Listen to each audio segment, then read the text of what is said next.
चौहान जी, चौधरी चंद्र Kumar ji, colonel Dhaniram Shandil जी, अनिरुद्ध सिंह जी, सभी सम्मानित विधायक, चीफ सेक्रेटरी महोदय, आप जानते हैं कि 7 जुलाई को हिमाचल प्रदेश में आपदा ने अपना कहर बरपाना शुरू किया और निश्चित तौर पर यह हिमाचल के इतिहास की एक ऐसी आपदा थी और ऐसा तबाही का मंजर जो हम इस जीवन काल में अपने पहुंच चुके हैं, हमने कभी ऐसी तबाही और का मंजर पहले कभी नहीं देखा था। सरकार ने और अधिकारियों ने प्रयास किए और हिमाचल की जनता, पत्रकार बंधु, सभी लोगों ने प्रयास किए और हमने इस आपदा को, जो एक बड़ी चुनौती थी, लड़ाई की तरह ना लड़कर युद्ध की तरह लड़ा।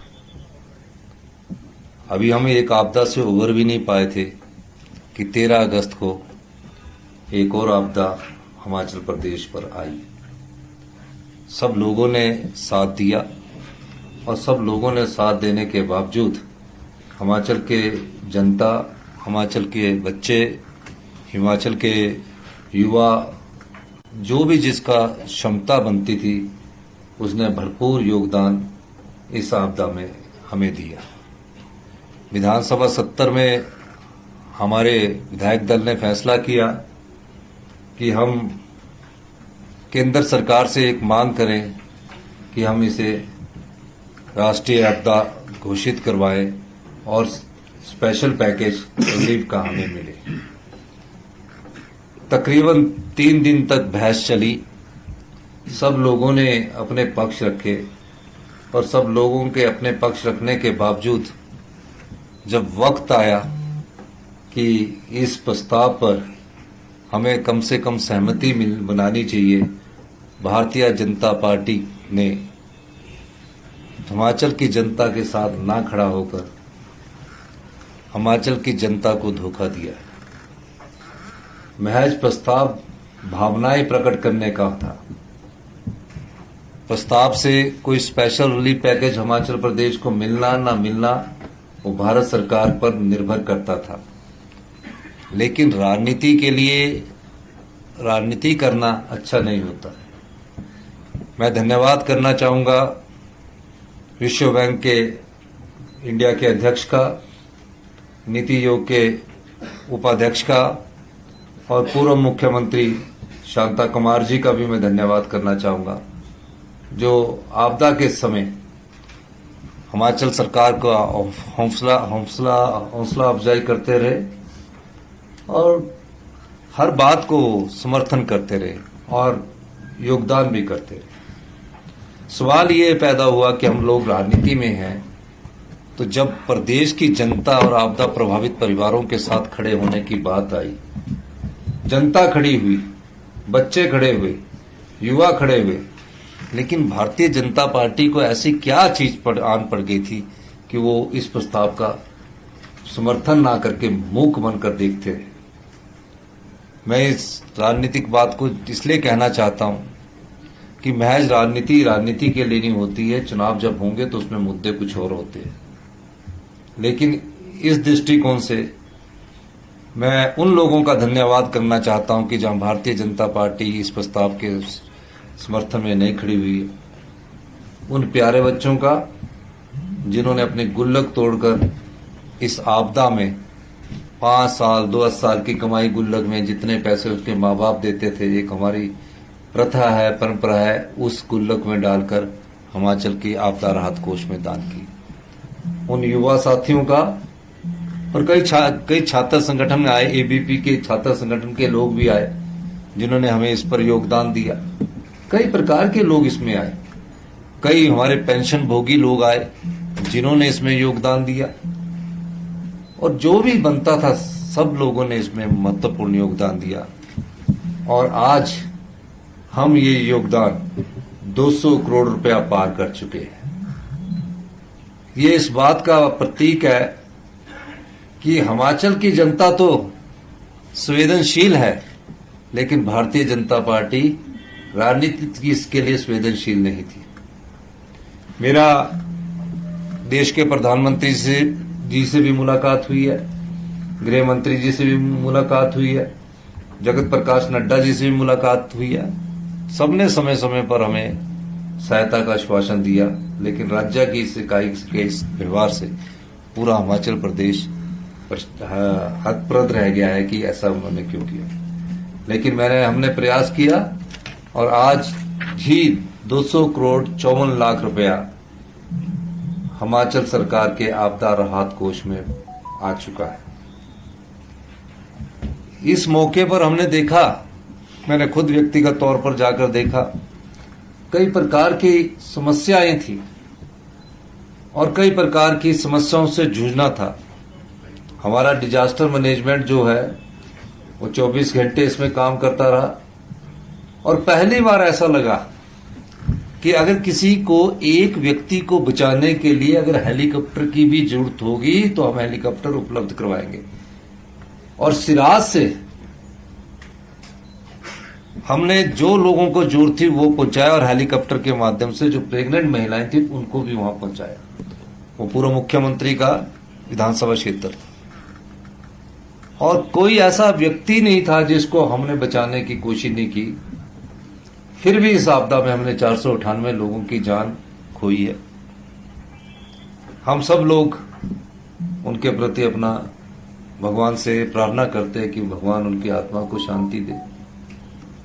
लेकिन जो उजड़ गए हैं घर, जिन घरों को बसाने का दायित्व जहां हिमाचल की जनता ने भरपूर सहयोग करके दिया है, वहां हिमाचल प्रदेश सरकार का भी दायित्व बनता है। और उस दायित्व का निर्वाह करने के लिए हमने मंत्रिमंडल के सदस्यों के सभी सदस्यों ने चर्चा की और कहा इस समय हमारी जरूरत इन आपदा प्रभावित परिवारों के साथ खड़े होने की है। हालांकि हम आर्थिक तंगी के दौर से गुजर रहे हैं। व्हाइट पेपर जारी हो चुका है और व्हाइट पेपर तथ्यों पर आधारित होता है। कोई ये कागज का सफेद टुकड़ा नहीं है, पूरे फैक्ट्स एंड फिगर के साथ जारी हो चुका है। 1,02,000 रुपए का सारा कर्जा अब जनता पर हिमाचल प्रदेश की चढ़ा हुआ है। किस प्रकार इन्वेस्टमेंट ड्रेन हुआ है, उस सब चीजों को हमने अध्ययन किया और ये प्रयास किया कि अपने आर्थिक संसाधनों में अगर कट लगाने की जरूरत पड़ जाती है, बजट की कुछ योजनाओं में कट लगाने की जरूरत पड़ जाती है, तो भी इन आपदा प्रभावित परिवारों की दिल खोलकर मदद की जाए। इस दृष्टिकोण से मैं 4 नई अनाउंसमेंट इसमें करने जा रहा हूं। स्पेशल पैकेज के रूप में हम 3500 करोड़ रुपया उन सभी आपदा प्रभावित और पुनर्निर्माण और पुनः उत्थान के लिए देने जा रहे हैं। जो हमारी अनाउंसमेंट्स है,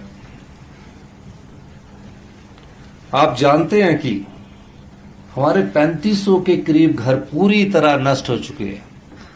पाई पाई जोड़कर, एक एक तिनका तिनका जोड़कर हिमाचल प्रदेश में कोई भी नागरिक कितना भी बड़ा क्यों ना हो, एक घर बनाता है या एक से ज्यादा कभी उसके पास दूसरा घर होता है, कितना भी बड़ा व्यक्ति क्यों ना हो, और उस घर में उसकी भावनाएं जुड़ी होती है, उस घर में उसका प्यार जुड़ा होता है। उन 3500 घरों में जो इतने साल से जिसका जीवन काल, बचपन काल बीता हो, वो पूरी तरह तबाह हो गए हैं। 13,000 घर आंशिक रूप से, पार्शली रूप से इस आपदा में प्रभावित टूट गए हैं, पूरी तरह आंशिक रूप से क्षतिग्रस्त हो चुके हैं। इन घावों को भरने के लिए हमने पुनः उत्थान और पुनर्वास का ये 3500 करोड़ रुपए की पैकेज की हमने बात कही है। और आपदा को हमें कुछ क्षेत्रों में हमने पहले जो आपदा का रिलीफ मेन्यू था वो 7 अगस्त से 15 अगस्त तक जारी किया था।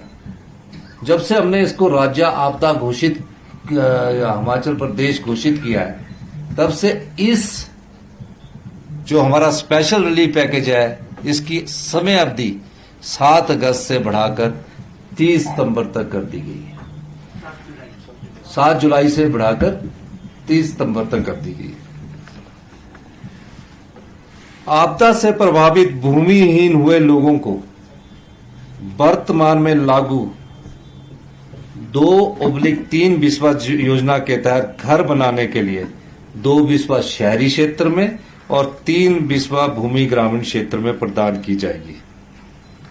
जिसकी अपनी भूमि घर बनाने के लिए उपयुक्त नहीं है, यानी कि आपदा में जो सबसे ज्यादा हमारे नुकसान हुआ पहाड़ियां बिस्की, वहां घर बनाने लायक नहीं है, ऐसे परिवार जिनके पास जमीन है भी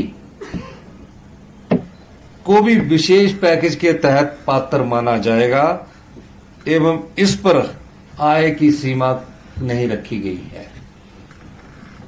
इस पर कोई आय की सीमा नहीं, यानी कि क्या हुआ, लैंडस्लाइड्स में पूरा घर बैठ गया, किसी ने घर बनाया, उसके ऊपर भी जगह थी नीचे भी जगह थी, जब वो बैठ गया तो वो मकान उस जमीन में दब गया।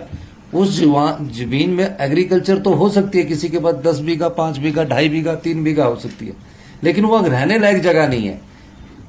और जो लैंडलेस किसे कहा जाता है, जिसके पास ना जमाबंदी होती है ना जगह होती है, पर ये तो लैंडलेस नहीं हुए, इनके नाम के पर जमाबंदी भी होगी, जमीन भी होगी, तो इनको भी शहरी क्षेत्र में 2 बिस्वा और ग्रामीण क्षेत्र में 3 बिस्वा घर बनाने के लिए जहां सरकारी जगह उपलब्ध होगी उपलब्ध करवाई जाएगी, और जो जगह रहने लायक नहीं वहां वो अपनी खेती कर सकते हैं। और जो व्यक्ति लंबे समय से हिमाचल में रह रहे हैं, उनके पास कोई भूमि नहीं है काफी लंबे समय से, और जिसकी हिमाचल में रहने की स्थायी प्रकृति है, यदि ऐसे लोग भी है तो उनको भी भूमि आवंटित की जाएगी। कैसे? जैसे मंडी में हमने स्वीपर ला के रखे हैं, कोई काफी सालों से स्वीपर रह रहे हैं, नदी के किनारे बसे हुए लोग हैं, अब उनके पास ना तो बेचारों के पास जगह है, छोटे छोटे झुग्गी में रहकर शहर की सफाई भी करते थे, और भी कई जगह है। इस आपदा प्रभावित से जब मैं मंडी राहत शिविर में गया तो मैंने देखा उनके पास कुछ नहीं था, उनके पास बच्चे थे, वो रो रहे थे कि हम 25-25 साल से हिमाचल इसमें रह रहे हैं या हम सफाई का काम करते हैं। ऐसे भूमिहीन लोगों को हम आपदा प्रभावित के तहत उन्हें रहने के लिए अगर भूमि उपलब्ध होगी, उन्हें हम भूमि उपलब्ध करवाएंगे।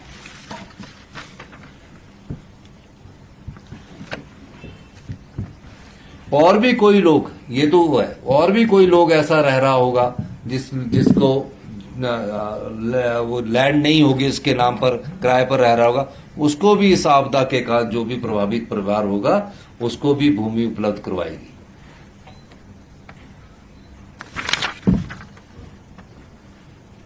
जिनके घर आपदा में पूर्णतया नष्ट हो चुके हैं, उनके घर निर्माण के लिए सरकार बिजली व पानी का खर्च भी सरकार वहन करेगी।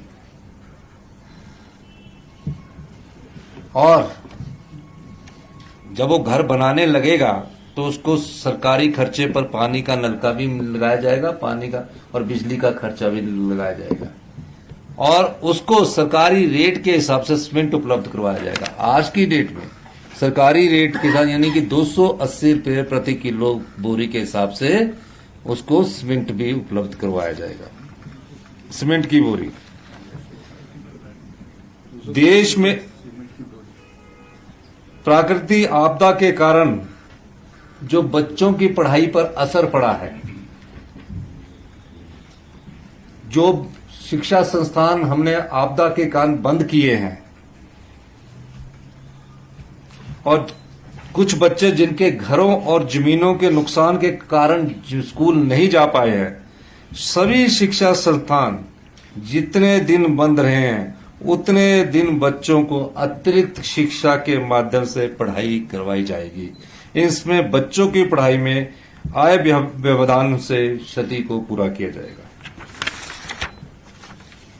ये वो चीजें हैं जो हमारी समझ के अनुसार, हमारी जो हमने जो पाया है, जहां सभी मंत्रिमंडल के सदस्यों ने ये पाया है कि हमने सब, क्योंकि मैं आपको एक और बात बताना चाहता हूं, आपने देखा होगा हमारे सभी मंत्रिमंडल के सदस्य, सभी हमारे सीपीएस ने जाकर डिप्टी कमिश्नर ऑफिस में मीटिंग ली, फील्ड के दौरे किए, दो बार डिफरेंट डिस्ट्रिक्ट में हमारे सातों मंत्री और हमारे सीपीएस सारे वहां गए और लोगों के घरों में भी गए, वहां देखा। उसके बाद हमने जो कमियां थी उसको हमने इनको दूर करने की कोशिश की।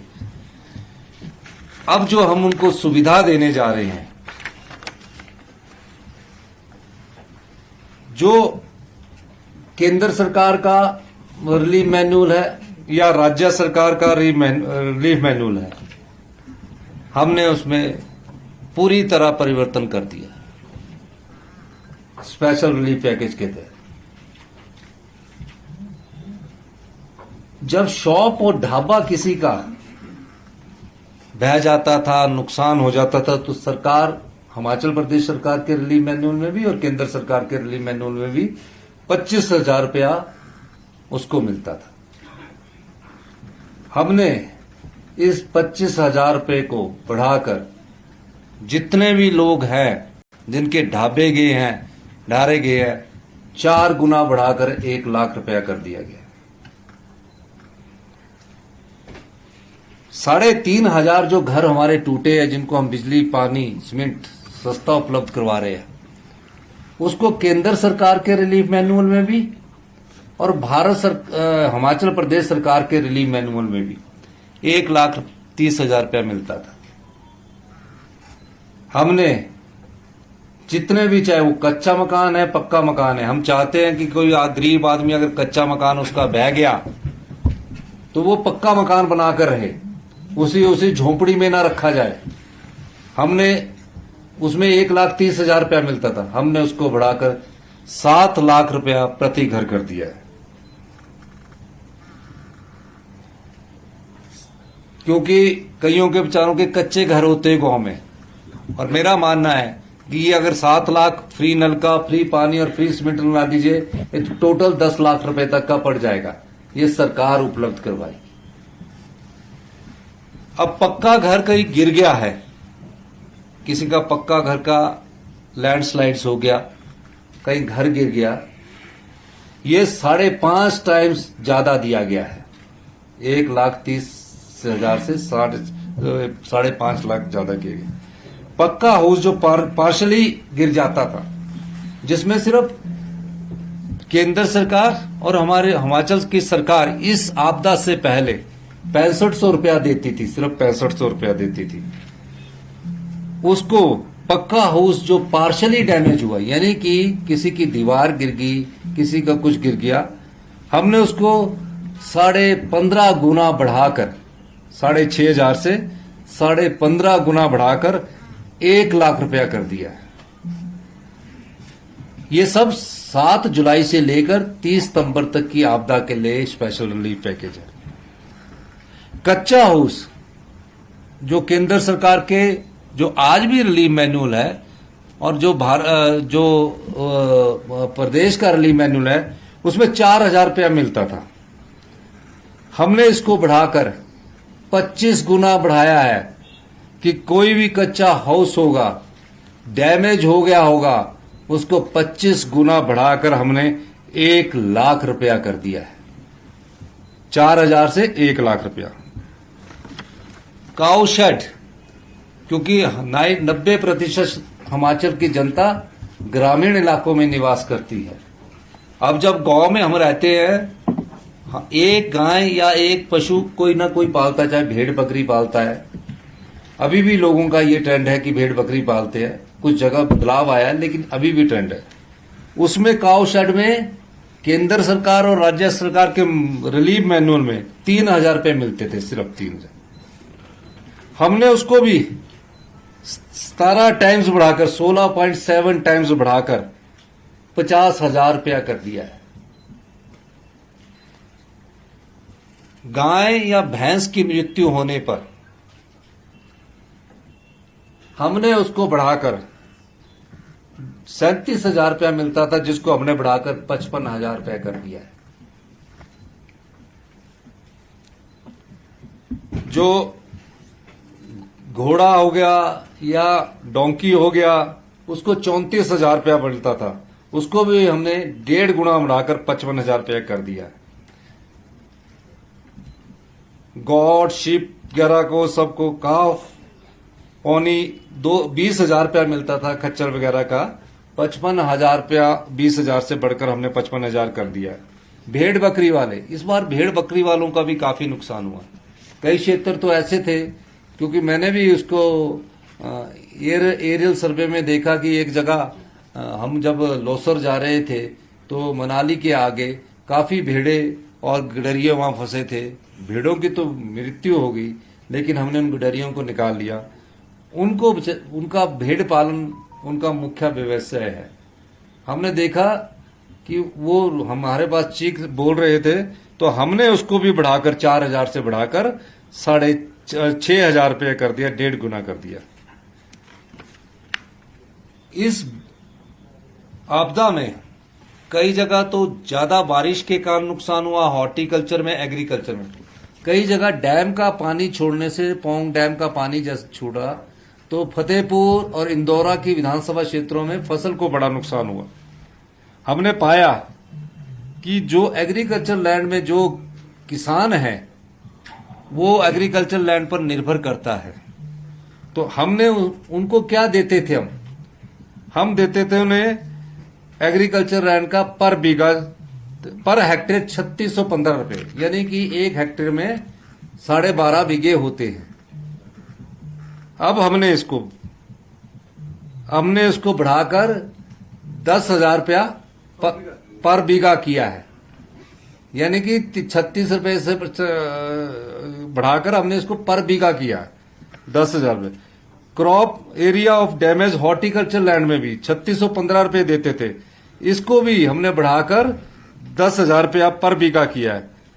क्रॉप लॉस, जैसे कि फसलें निचली तरफ ये नुकसान हो जाता था, 500 रुपया देकर पटवारी उसकी रिपोर्ट बनाता था, आप जानते हैं 500 रुपया देते थे, उसको हमने 8 टाइम बढ़ा दिया, यानी कि उसकी बीजने की फसल का, उसकी मेहनत का, और जो उसने जो खेत को पाला होता है, बीज लगाकर पाला होता है, जब उसमें कोई फसल होती है तो 8 टाइम बढ़ाकर उसको हमने 4,000 रुपया कर दिया है। डीसिल्टिंग, जो बाढ़ से सिल्ट आ जाती है, खेतों में आ जाती है, सब कुछ आ जाता है, सिर्फ 1384 रुपये देते थे, उसको बढ़ाकर हमने उसको बढ़ाकर 5,000 रुपया हमने कर दिया है, 3.6 टाइम्स। और जो घरों में बिलोंगिंग्स होती है, टेंट्स होते हैं या रहने के लिए कपड़े होते हैं, तो उसके लिए हमने क्या कि 2500 रुपया देती थी केंद्र सरकार भी और राज्य सरकार भी, हमने उसको 20 टाइम पर बढ़ा दिया है, 20 गुना बढ़ा दिया है, और 2500 की जगह 50,000 रुपया उसका कर दिया गया है। ये मैं इसलिए बता रहा हूं, हाँ कपड़ों, जब ये आपदा आई हमारा सेब का सीजन पीक पर था। हिमाचल प्रदेश का कोई एक एरिया ऐसा नहीं बता सकते, ठीक है कहीं 1 घंटा 1 दिन लेट पानी हुआ हो, 2 दिन पानी भी था, सारी सुविधाएं चाहे वो टेम्परेरी बेस पर अभी जोड़ी गई है, सभी सुविधाओं को हमने सुचारू रूप से चलाया। और जब हमने सुचारू रूप से चलाया तो उसके लिए धन की जरूरत होती है, एकदम इमरजेंसी में पैसा निकालना पड़ता है। और हम सब लोगों ने, चाहे हमारे जितने भी मिनिस्टर्स थे, जो भी जिस संबंध में थे, सब लोग बैठ के डिजास्टर्स का हर दिन हालचाल पूछ रहे थे। उस दृष्टि से हमने अपने राज्य बजट से अरे परे से पैसा निकालकर 1850 करोड़ रुपए जारी किए गए। इनमें से 221 करोड़ रुपया, जो 221 और करोड़ रुपया, जब अब उनको रिस्टोरेशन वर्क जब चल रहा है, कल और जारी कर दिए जाएंगे, जो पीडब्ल्यूडी और जल शक्ति विभाग को जारी किए जाएंगे। और जो मैंने ये वाला आपको बताया है, जो स्ट्रक्चर मकान वाला, इस पर टोटल 750 करोड़ रुपया खर्च आएगा इस मद पर, पुनर्वास और पुनरुत्थान के लिए।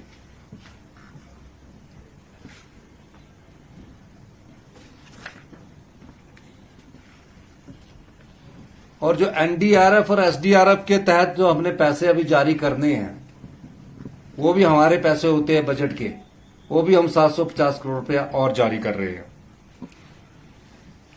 इसके अलावा इस 3,500 करोड़ के स्पेशल पैकेज के अलावा 1,000 करोड़ रुपए के मनरेगा के तहत, जो मनरेगा है उसके तहत हमने अलाउ किया है कि आप अपने घर की रिटेनिंग वॉल लगा सकते हैं।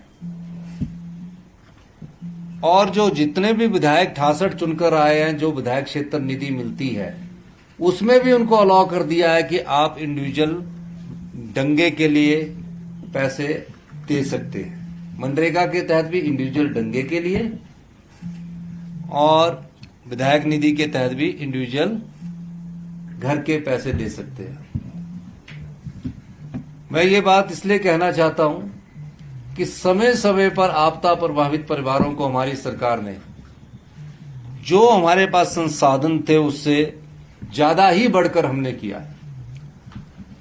हमने देखा कि टेंटों में जब लोग, मैंने खुद जाकर देखा, सरकार की तरफ से सारी व्यवस्था की गई थी। हमने ग्रामीण क्षेत्र में 5,000 रुपया किराया ग्रामीण क्षेत्र में किया। क्यों किया?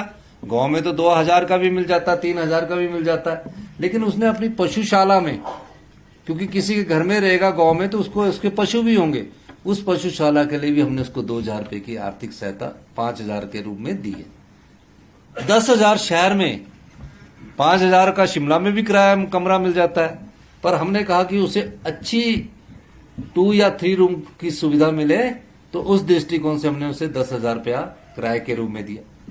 अब जब हमने किराए के रूप में दिया तो हमने बोला उसके तो सारे कपड़े उजड़ गए, सारे चले गए। हमने उसको गैस का सिलेंडर भी दिया, खाने के लिए 31 मार्च 2024 तक सब फ्री राशन कर दिया जो उसके अनुसार है। और इसमें आय की सीमा नहीं रखी कि कोई धनवान है तो उसके लिए हम अलग से आय इनकम, क्योंकि मकान अलॉट के लिए इनकम का क्राइटेरिया जो 1,30,000, हमने सब इनकम के क्राइटेरिया को इस स्पेशल पैकेज के तहत हटा दिया। तो मैं ये टोटल जो हमारा स्पेशल रिलीफ पैकेज आया है वो 3,500 करोड़ का और 1,000 करोड़ का मनरेगा के शेल्फ के रूप में 4,500 करोड़ रुपए का स्पेशल पैकेज है। ये हिमाचल प्रदेश सरकार द्वारा पुनर्निर्माण और पुनरुत्थान के लिए स्पेशल रिलीफ पैकेज है, और सारा खर्चा इसका जो है वो हिमाचल प्रदेश सरकार वहन करेगी। कोई भी एक पैसा अभी हमारे को केंद्र सरकार से स्पेशल रिलीफ पैकेज के तहत नहीं मिला है। जो हमने भेजा जाता है, जो हमने भेजा है, जैसे 10,000 करोड़ रुपए का भेजा, ये भी मैं आपको बता दूं, उसमें से जो हमारा बजट के अनुसार अधिकार है, जिसमें 1,30,000 जो मैंने बताया, उस रिलीफ मैनुअल के तहत हमें वो मिलना है। कब मिलना है ये तो अभी पता लगेगा कि जो एडवांस दे दिया तो उसमें से वो कट मारेंगे, लेकिन हिमाचल के आम परिवार तक पहुंचने की कोशिश हिमाचल प्रदेश सरकार की है। गरीब आदमी को आपदा में राहत पहुंचाने की कोशिश हिमाचल प्रदेश सरकार की है। जिसका घर उजड़ गया, जिसके पशु बह गए, जिसकी फसल नष्ट हो गई, ये तो वो परिवार जानता है कि जिस सपनों से उसने अपना घर बनाया होता है, जब वो उजड़ जाता है तो उसकी मन की पीड़ा को तो वो ही जानता है। लेकिन हमारी सरकार ने इस पीड़ा में जो हमारे संसाधन है उसमें मरहम लगाने की कोशिश की है। 13,000 घरों को कोई डिस्क्रिमिनेशन नहीं रखा है। अगर उसकी 1 दीवार गिरी, 1.5 दीवार गिरी तो उसको 1 लाख रुपया मिलेगा। ये जो आंकड़े हैं ये हमारे पास 30 सितंबर तक आए। तकरीबन 16,000 घर और परिवार इस आपदा से प्रभावित हुए हैं। और आर्थिकी की बात करें, नुकसान की बात करें, तो पिछले 2 महीने से हमारा जो सर्विस सेक्टर है वो ठप पड़ा है। टूरिज्म इंडस्ट्री ठप पड़ी है। पैट के रूम में जो हमें एक्साइज ड्यूटी आनी थी शराब पर, वो भी अभी ठप पड़ी है। तो आर्थिक तंगी के बावजूद भी मैं सभी मंत्रिमंडल के सदस्यों का धन्यवाद करना चाहूंगा, सभी विधायकों का धन्यवाद करना चाहूंगा, सभी प्रशासनिक अधिकारियों का, चीफ सेक्रेटरी महोदय, हमारे डिजास्टर के सभी अधिकारी, ओमकार जी, सब लोगों का मैं बहुत धन्यवाद करना चाहूंगा कि हमने अपने संसाधनों से जो हिमाचल के लोगों की हम सेवा कर सकते हैं वो हम कोशिश कर रहे हैं। हमारा प्रयास है ये पुनरुत्थान की जो प्रक्रिया हमने शुरू की है, परिवारों से शुरू होकर इंफ्रास्ट्रक्चर्स को हम मजबूत करने के लिए भी हम कल 1051 करोड़ रुपए जारी कर रहे हैं, अपने संसाधनों से कर रहे हैं। तो इस 3500 करोड़ रुपए में कई लोग हम पर संसाधनों के बारे में पूछेंगे, तो हमने सब प्रकार के बजट से कहीं ना कहीं से निकाला है और ये निकालकर हमारी पहुंच समाज के उस अंतिम व्यक्ति तक पहुंचने की कोशिश है। जो अंतिम लाइन में खड़ा हुआ अंतिम व्यक्ति तक है, वहां तक हमारी सरकार पहुंचेगी। यही मैं इस पैकेज के अनुसार आपको कहना चाहता हूं। आपने हमारी बात सुनी, आपका बहुत बहुत धन्यवाद। Thank you. 4,500 करोड़ में सभी कवर हो जाएंगे? नहीं, ये तो पैकेज रिलीफ है। नहीं, 2 पैकेज में सारे ही कवर हो रहे हैं। इंफ्रास्ट्रक्चर भी है और इंडिविजुअल मदद भी है। Thank you. कंस्ट्रक्शन होगी जब घर बनेगा उस समय अवधि के लिए होगी या किस प्रकार रहेगी? देखिए, जितने भी घर इस आपदा में 7 जुलाई से 30 सितंबर तक उजड़े हैं, जब वो अपना घर बनाने लेंगे, उनके जब तक घर नहीं बन जाता ये सुविधा उनको रहेगी। बहुत बहुत धन्यवाद। सर, ये जो जैसे प्रभावित है, कुछ जगह केसेस ऐसे हैं जैसे कृष्णा नगर है हमारे शिमला में, जहां एनक्रोचमेंट थी या कई जगह फॉरेस्ट लैंड के भी केसेस हैं, उनको बीच में कैसे लेंगे? और एक ये कि जो 3500 करोड़ अरेंज किया है आप लोगों ने, तो क्या कोई सेगमेंटेशन शेयर कर पाएंगे कि बजटेड स्कीमों में से कुछ डाइवर्जन है या किसी और स्कीम से अरेंज किया? देखिए, 2 चीजें आपको बता दूं। इसमें हमने इंसानियत देखी है, इसमें हमने इंसानियत देखी है। और आपने हमारे 4th अनाउंसमेंट नहीं सुनी, मैं दोबारा पढ़ देता हूं। जो व्यक्ति आपको ये,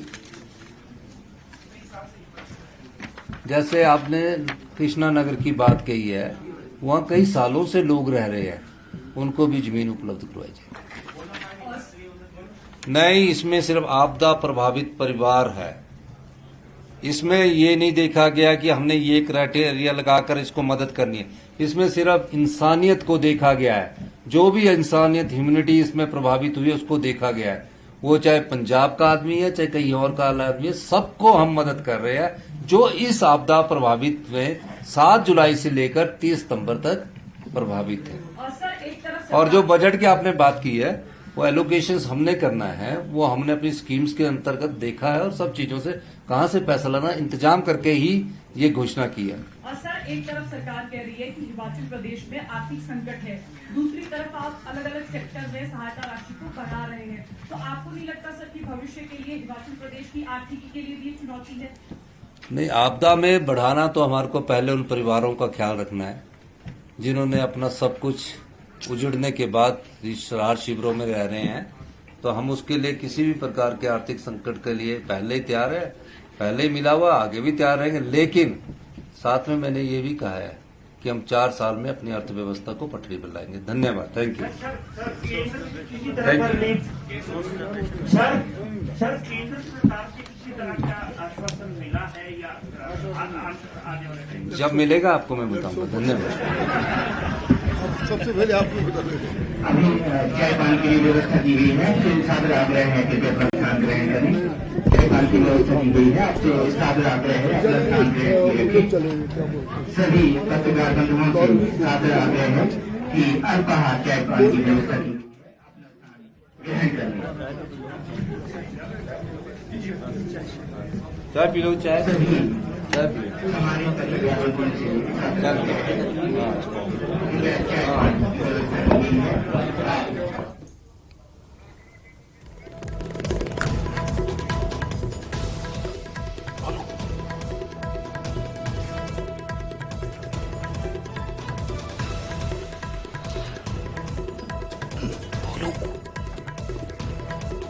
तो इस वक्त आपने सुना सीएम सुखविंदर सिंह सुक्खू खुद प्रेस कॉन्फ्रेंस कर रहे थे और प्रेस कॉन्फ्रेंस में उन्होंने बड़े ऐलानात किए हैं, कई घोषणाएं की हैं और सबसे बड़ी घोषणा ये की है कि ये जो ऐलान है दरअसल ये आपदा से कैसे निपटा जाए, ये जो आपदा के बाद जो क्षति हुई है उसकी भरपाई कैसे हो, उसके लिए राज्य सरकार क्या करने जा रही है, ये उन्होंने कहा है। और कुल जो है वो 4,500 करोड़ रुपए का पैकेज, इसकी घोषणा उन्होंने की है सीएम सुखविंदर सिंह सुक्खू ने।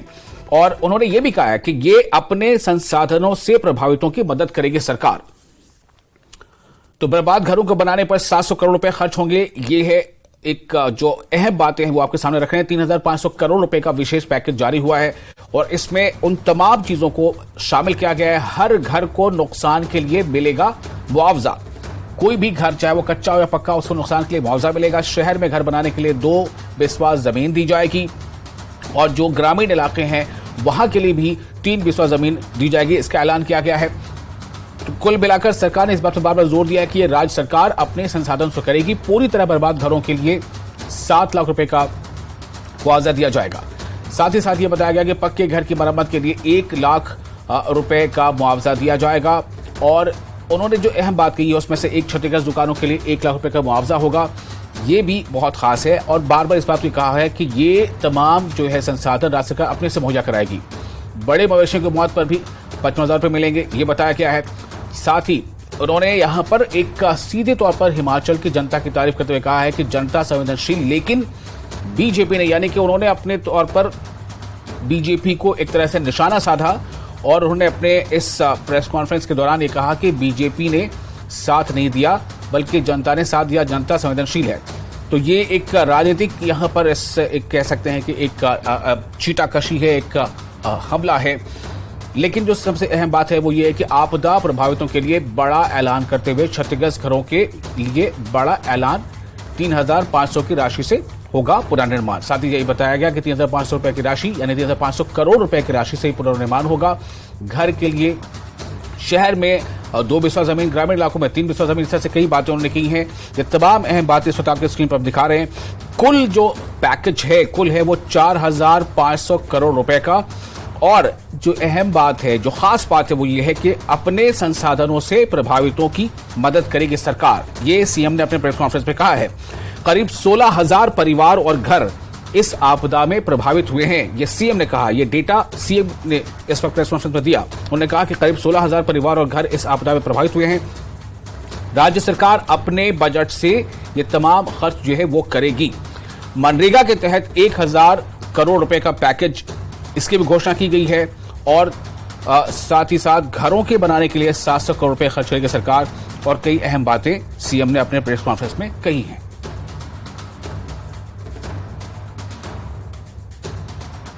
जनता और आपदा प्रभावित परिवारों के साथ खड़े होने की बात आई, जनता खड़ी हुई, बच्चे खड़े हुए, युवा खड़े हुए, लेकिन भारतीय जनता पार्टी को ऐसी क्या चीज आन पड़ गई थी कि वो इस प्रस्ताव का समर्थन ना करके मूक बनकर देखते रहे। मैं इस राजनीतिक बात को इसलिए कहना चाहता हूं कि महज राजनीति के लिए नहीं होती है। चुनाव जब होंगे तो उसमें मुद्दे कुछ और होते हैं। लेकिन इस दृष्टिकोण से मैं उन लोगों का धन्यवाद करना चाहता हूं कि जहां भारतीय जनता पार्टी इस प्रस्ताव के समर्थन में नहीं खड़ी हुई है, उन प्यारे बच्चों का जिन्होंने अपने गुल्लक तोड़कर इस आपदा में 5 साल 10 साल की कमाई गुल्लक में जितने पैसे उसके माँ बाप देते थे, एक हमारी प्रथा है, परंपरा है, उस गुल्लक में डालकर हिमाचल की आपदा राहत कोष में दान की। उन युवा साथियों का और कई छात्र संगठन में आए, एबीपी के छात्र संगठन के लोग भी आए जिन्होंने हमें इस पर योगदान दिया।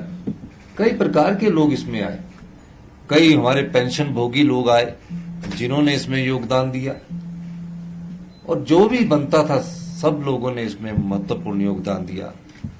और आज हम ये योगदान 200 करोड़ रुपया पार कर चुके हैं। ये इस बात का प्रतीक है कि हिमाचल की जनता तो संवेदनशील है, लेकिन भारतीय जनता पार्टी राजनीति की इसके लिए संवेदनशील नहीं थी।